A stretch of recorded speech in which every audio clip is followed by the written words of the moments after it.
Hi, for the rerun of the second phase in version 2.4, we'll be getting Sparkle. Sparkle is returning for the first time, and while she most definitely did not get any weaker, some things has changed since her release, and is she still worth it? Well, here are 3 cool things and 3 annoying things to consider before you pull for Sparkle. Before we start, I'll be giving away a supply pass / welcome / crystal card to my subscribers at 6k subs, so make sure you subscribe to enter. If you don't know what Sparkle does, essentially, Sparkle is a 5-star quantum harmony unit that specializes in dealing with skill points. Her skill increases crit damage of an ally and advances the action forward. Her ultimate recovers 4 skill points and further increases the damage bar from her talent, and her talent increases the max skill points to 7 while also increasing the damage of a team whenever a skill point is used. Now that we have seen some really complicated kits being released, Sparkle really does seem like a really simple character. But don't let that fool you, as the action advance on her skill is pretty advanced. Anyways, here are 3 cool things about Sparkle. Sparkle enables a very strong playstyle on basically all DPSs.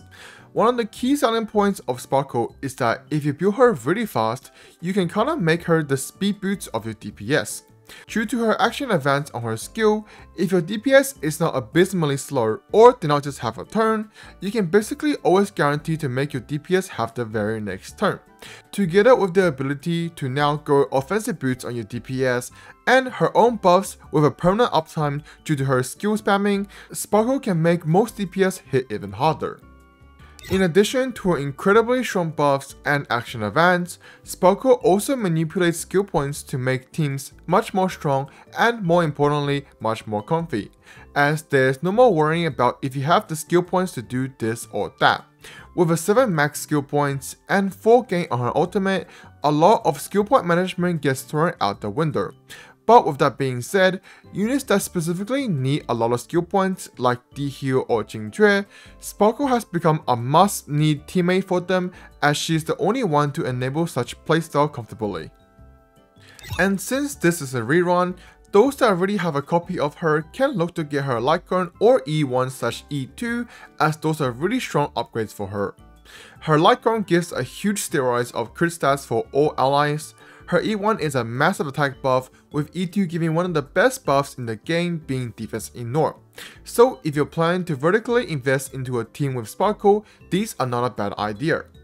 But not all ideas Sparkle has is a partially good idea, as that brings us onto the 3 annoying things about Sparkle.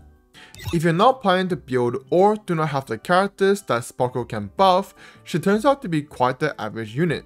Since Sparkle is focused on skill point and crit DPSs, if you want to use a skill point efficient DPS like Blade or a non-crit DPS like Firefly, well, you can still make compromises to make her still work with them. It is just a better option to use other units that generally has more synergy with them. Speaking about other units, Sparkle is not quite as a generalist of a buffer as it may seem. Although skill points are a very important part of the game, the direct competition to Sparkle, being Rome or Robin, tend to have much more universal buffs compared to Sparkle, especially Rome with a break efficiency and all-type resist pen. So for people who are just starting out or are missing limited harmony supports, Sparkle may not be the most efficient choice.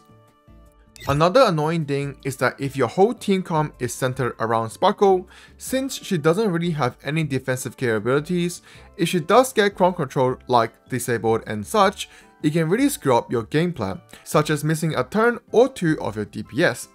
Well, this isn't a big issue, as those extra skill points are there to make you sustain cleanse her, but in some cases, this isn't an option and it really is a bit cringe.